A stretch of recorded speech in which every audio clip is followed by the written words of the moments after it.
Matagal ko ring nakasama sa trabaho ang partner kong si Maki Pulido.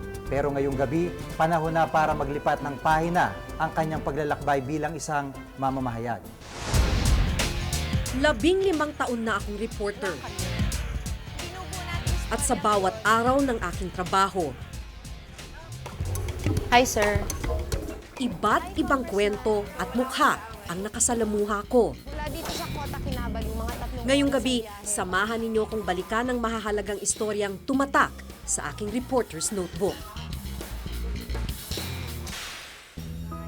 15 drums of oil were spilled in the Pasig River 3 days ago. A PNP revamp today resulted in the relief and reassignment of 22 seats. Pag reporter ka, asahan mo ng walang tipikal na araw. Ang presidential... Kahit saan, kahit anong oras, pwede kang ma-deploy sa iba't ibang sitwasyon. You can't stop us from following! You can't stop us from following! Go! Mahihirapan na daw bumangon ng Abu Sayyaf sa pagkamatay. Nagsimula ako bilang defense reporter at matagal ding na-assign sa Mindanao. Isa sa mga di ko malilimutang coverage ay ang Lamitan Siege.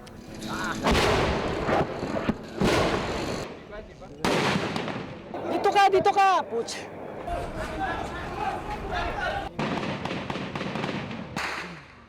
Naipit kami ng iba pang mga kasamahan sa putukan sa pagitan ng mga Abu Sayyaf at puwersa ng militar. Kayo dito eh. May bumabagsak dito na M203. Kanina dyan, dalawa. Kasama ko media. Ay, pinagsasabi na sila. Nasa kabila. Alikan, atras nga tayo. Bahagi na ng war reporting ang ganitong mga panganib. Pero hindi lang sa panahon ng giyera ang nagkakaroon ng takbuhan. Secretary, Maging sa mga kaganapang pampulitika, kailangang humabol sa anumang balita.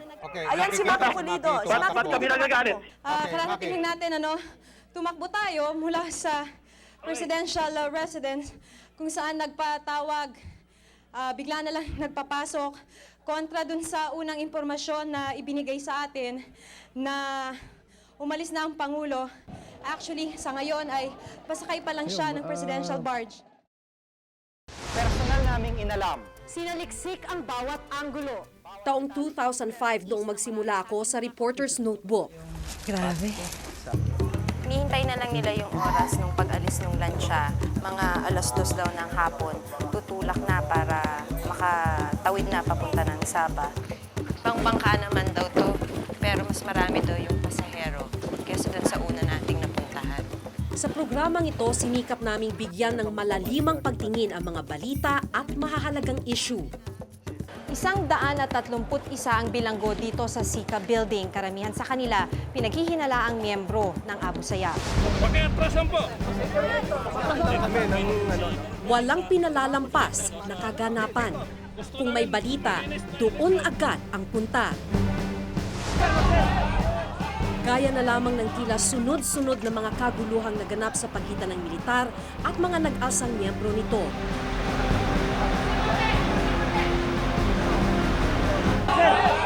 Nariyan ang stand-off ng mga nagre-building Marines at kasunod na pagdeklara ng state of emergency. Mga kababayan, nagdeklara ako ng state of emergency dahil sa maliwanag at kasalukuyang banta sa Republika. May pumotok, biglang landslide na. Pero kung minsan, hindi lang kaguluhan ang biglang tumarating, Ganap! Steady! kundi pati trahedya. Nakita ko ang baryo namin na wala nang kahit kung sa lang bahay, kahit sa tirahan, wala na. Gaya ng nangyaring landslide sa barangay St. Bernard sa Ginsaugon, Leyte. Let's go! Ito yung 505th Search and Rescue Group. Sasakay sila ng traktor para matawid nila yung river kasi tatangkain nilang pumunta dun sa eskwelahan na natabunan ng lupa. Ikaw, ma'am. Wala pa mga 10 sikan siguro yun. Umuugong na dyan, tapos umuusok. Isang eskwelahan ang natabunan ng lupang nauka at gumuho mula sa bundok. Tinatayang 1,800 katao ang nasawi. Andyan ho yung asawa ko sa loob ng eskwelahan. Hindi nga nakatabas dyan. Nandito ngayon tayo sa area, tapos nagsisimula na rin magdatingan yung mga rescuer. Pero ang problema, hindi alam kung saan dito sa lugar na ito nakatayo yung eskwelahan. Pero hindi pa ito ang huling trahedyang mararanasan ng bansa.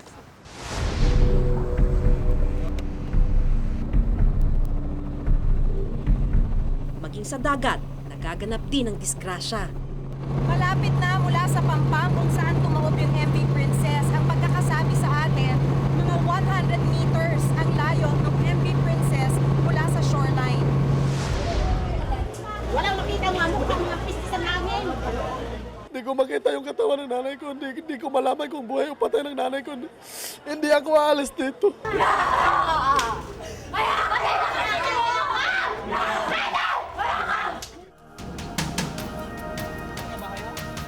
Ang biglaang pagtakbo o paglipad kung saan may mahalagang istorya ay bahagi na ng buhay mamamahayag.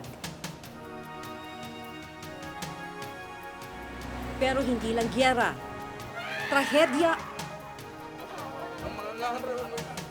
at politika ang buhay ng isang reporter. Nakakapanibago itong suot na to. Dito daw sa bahay ng bangkero, nag-iipon-ipon yung mga taong sasakay para makatawid papuntang Malaysia. Ito na lang natitira sa Barangay Gil sa Ugon pagkatapos ng landslide. Titignan lang natin kung humane ang paraan ng pagkatay ng mga hayop. 50 katao ang tinatarget na bibisita sa World Expo. 10% nito ang inaasahang papasok sa Philippine Pavilion. Bukas daw sapat. Dahil bukod sa mga pumuputok na balita, mahalaga ring maihatid sa publiko ang mga tunay na sitwasyong nararanasan ng maraming Pilipino. Ano gusto mong trabaho? Security guard. Gusto maging security guard? Oo. Bakit? Gusto ko lang.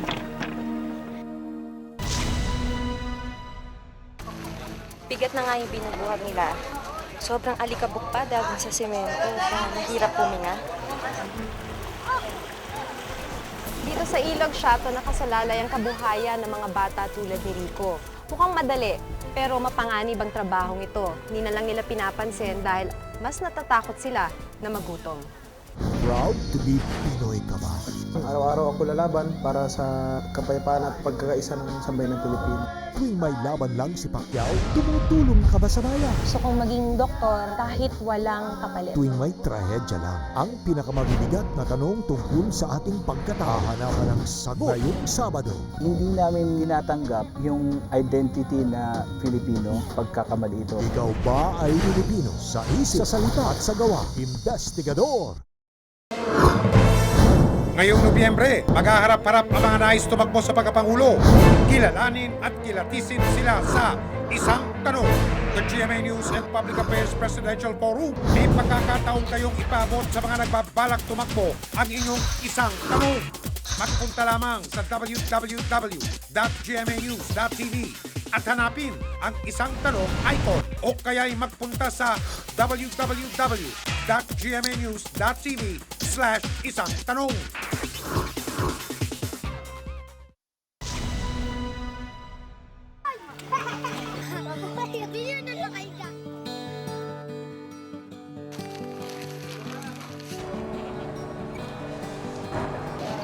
Ang paggawa ng bawat istorya ay isang pagtuklas.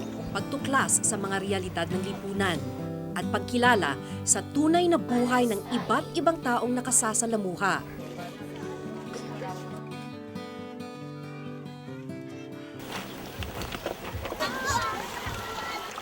Isa sa mga di ko malilimutang istorya ay ang kwento ni Liza, isang batang kalakal.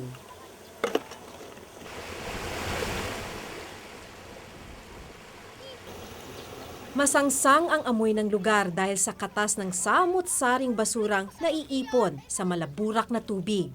Pero si Liza, hindi alintana ang baho at dumi ng lugar sa ilalim ng tirik na araw. Kasi masakit yung tiyan ko, hindi ko lang po sinasabi sa mama ko. Kasi po lang pagkain. Mangalakal lang para may pagkain ako. Pero tinitiis ni Liza ang lahat ng ito. Ayaw daw kasi niyang matulad sa kapatid na tumandang walang pinag-aralan. Inaasar po kasi ako ng mga kaklase ko. Ano sinasabi nila sa iyo? Patas daw yung sapatos ko. Minsan walang nakukuha eh. Wala po akong baon. Mapasok pa rin po ako, tapos nagbabaan ako ng kanin.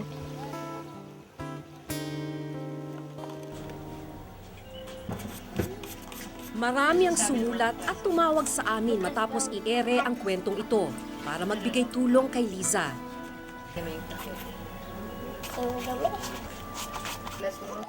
Tila hindi maubos-ubos ang kwento ng mga kabataan na sa murang edad pa lamang ay pasan na ang mabigat na responsibilidad na kumita para sa pamilya.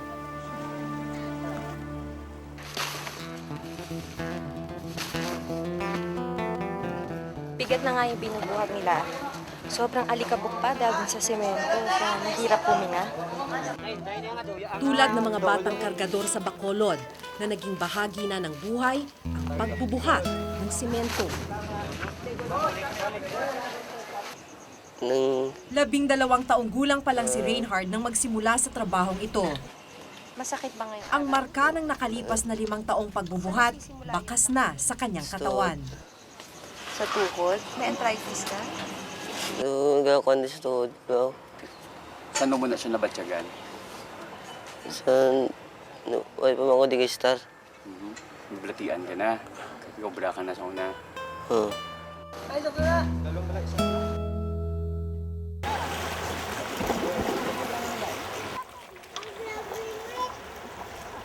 Nariyan rin ang mga batang manogbalas, tagabuhat ng buhangin mula sa dagat. Di biro ang bigat ng sako. At swerte na kung bilhin ng 8 piso ang bawat isa. Masakit. Dito. Kailan nagsimulang sumakit yung hita mo at saka to? Noong bago pa. Magkano yung kita sa buong araw? Sa isang araw kung meron lang order, 150. 150. Sa'yo lang yon. Oh, pero ibibigay ko yun sa aking nanay. Dito sa Ilog Siato nakasalalay ang kabuhayan ng mga bata tulad ni Rico. Mukhang madali, pero mapanganib ang trabahong ito. Hindi na lang nila pinapansin dahil mas natatakot sila na magutom. Agwan tagpasan og hakot, kaya natong nan sa pobreng otel. Dato pa si nanay tatay, di ko maingonanin. Ang kantang ito, gawa ni Rico. Isang awit tungkol sa buhay ng mga batang manogbalas tulad niya. Siging hakot, antod masalot. Bukod sa child labor, isa rin sa mga naging hinaing ng kabataan ay ang diskriminasyon sa paaralan.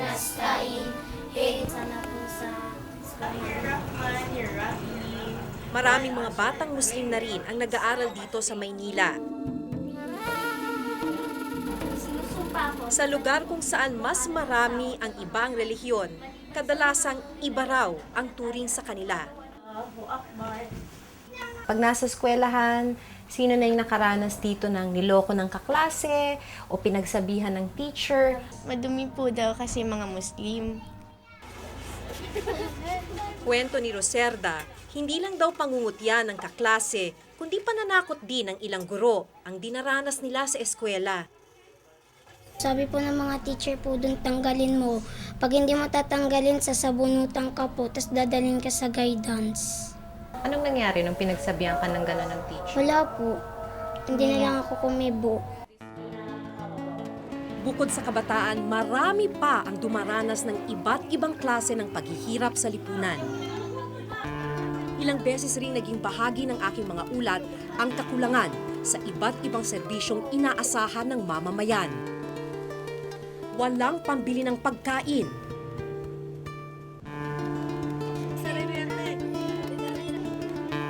Walang pambili ng gamot.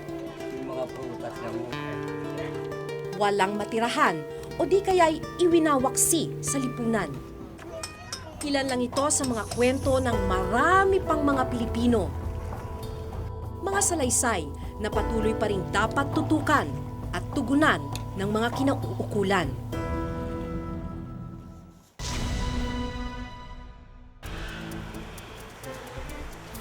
Dito pa lang sa bungad ng slaughterhouse, ibang klaseng amoy na yung sumasalubong sa'yo.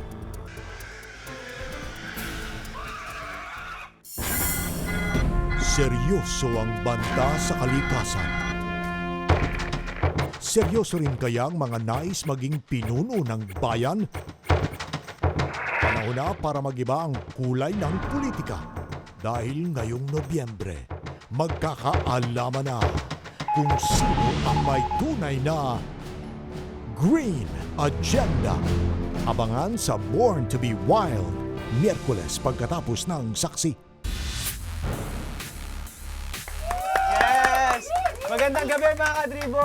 Alam ko may mga hangover pa kayo sa mga nangyari kanina. Ibang level talagang excitement dito sa Survivor Philippines Palau. Eto. Akala ko ba tanggap mo na? Alam mo, plastic ka, no? Tanggap ko na. Alam ko ba napaka-plastic mo. Alam ko ba paano nangyayari? Hindi mo tanggap. Bakit hindi mo aminin sa sarili mo? Tanggap ko na ako. Talunan ka na, di ba? Ginaganyan mo pa. Umaasa ka pa na may kakampi sa'yo. Sa tingin mo ba merong naniniwala pa sa'yo? Alam mo, ayoko na sana magsalita. Kaya lang nasasayang lang yung effort mo eh. Just kaya nga kailangan kausapin si Charles eh. Kaya mo siya kailangan kausapin para tulungan mo si Amanda. Just nag-promise! Tama na! At ang pang-anim na miyembro ng ating jury, ano yung pinaka-motivation mo at that point? Kasi may narinig akong sinabi mo kay Charles. Bale, parang higanti ko lang para sa amin dalawa ni Mike. Ah. So Amanda, tama yung narinig ko. Na sinabi mo kay Charles para kay Mike itong laban na to. At saka, to save myself, kasi nga, mag-isa lang ako. So, mostly to save myself and para higanti kami dalawa.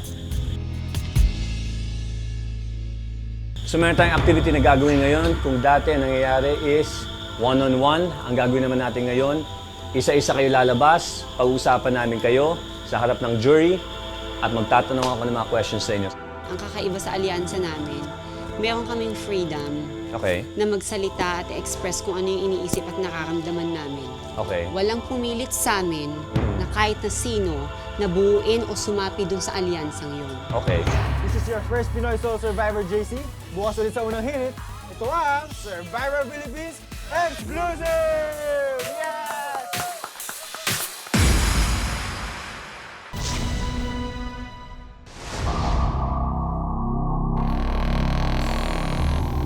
Hindi mawawala sa mga kwentong aking babalikan ang backdoor. Isa itong ulat tungkol sa pagpuslit ng mga Pilipino mula Tawi-Tawi patungong Malaysia para maghanap ng ikabubuhay.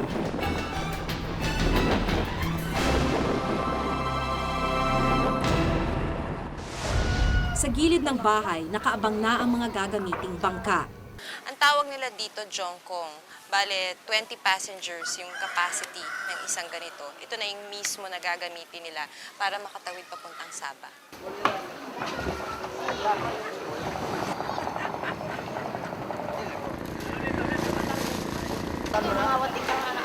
Mahigit 30 pasahero ang parang sardinas na nagsiksikan. Halos naipit na ang mga bata. Sa sahig lang nakaupo ang mga pasahero. Walang bubungan. Kaya hindi pa man umaandar ang Jungkon, bilad na sila sa araw. Natakot yung may-ari ng bangka na sumakay tayo doon. Kaya gagawin na lang natin, dito tayo sa speedboat na to, tapos susundan na lang natin yung Jongkong.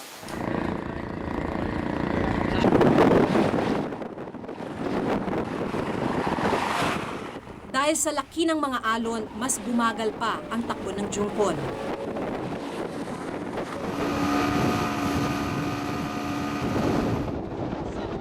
Halos 3 oras na tayong bumabiyahe mula sa Bunggao. At dahil na nagsimula ng ulan, tapos malakas pa yung alon, lahat na ng pasahero basa na.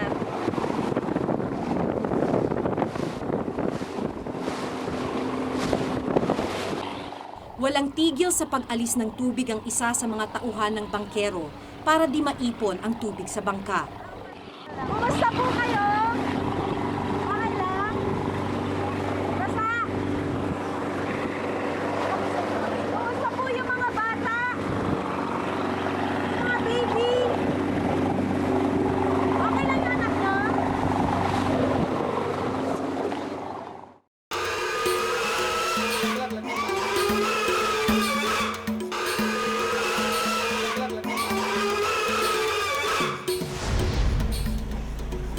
Umuulan nang marating namin ang gusaling ito sa Bacolod City.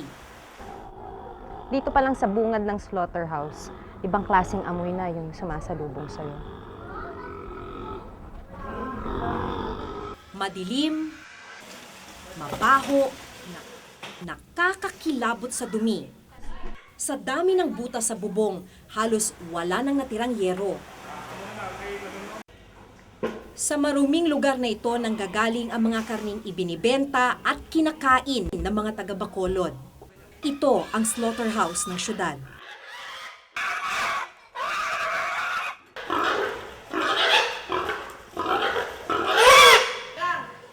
Isa sa mga pinaka-pinag-usapang istorya marahil ang expose tungkol sa kondisyon ng mga hayop at tao sa dating bahay katayan ng Bacolod City.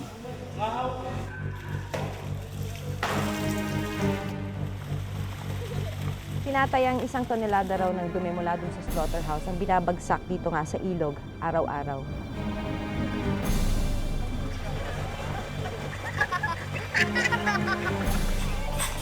Isa lang ito sa mga isyong tinalakay ng Reporter's Notebook bilang tugon sa hamon ng mabuting pamamahala sa gobyerno.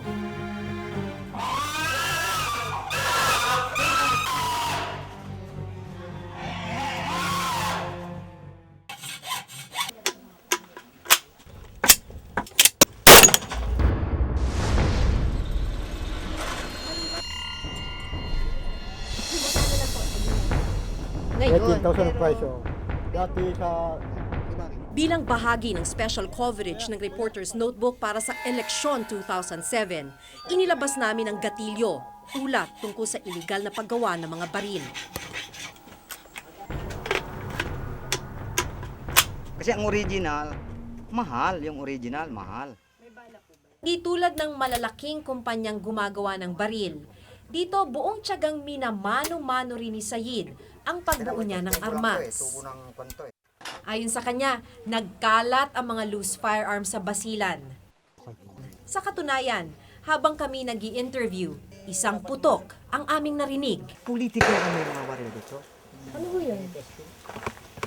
Baril yun Ah, baril. Oo, doon. Kwan, ako niyan, Ano 38 lang nangyari? ata yun. Ha? 38. 38 caliber? Mm.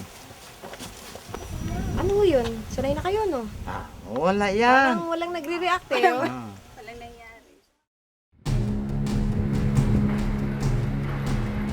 Mula Zamboanga hanggang Malaysia, ang pagsunod sa mga Pilipinang biktima ng human trafficking ay isa pa sa mga hindi malilimutang istoryang aking ginawa. Itong Zamboanga Pier ang isa sa mga sinasabing ginagamit para na exit point mula dito sa Pilipinas papuntang Sabah.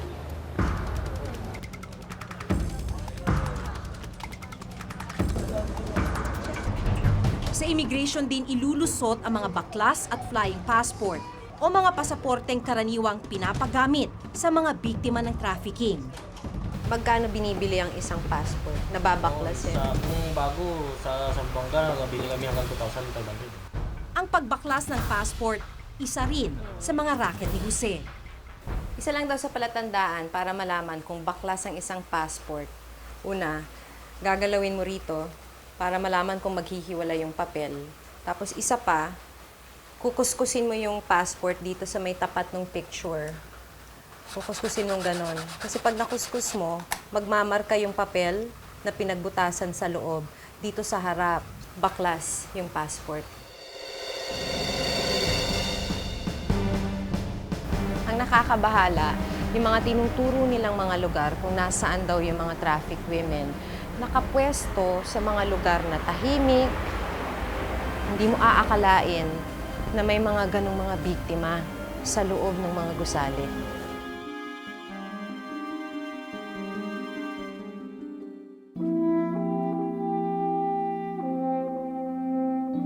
Ilan lang ang mga kwentong ito sa daan-daang istoryang naitala sa aking buhay reporter.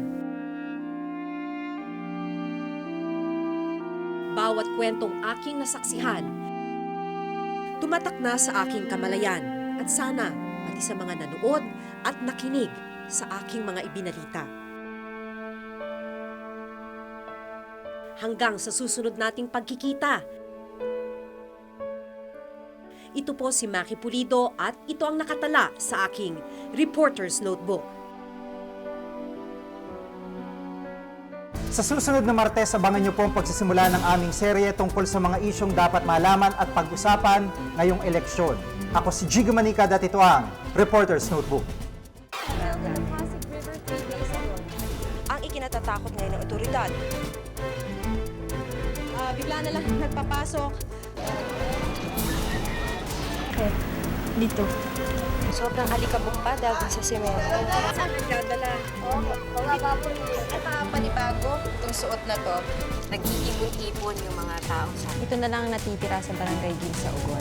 Tingnan lang natin kung humane ang 50 katao ang tinatarget na bibisita sa World Expo. Isa na din security guard.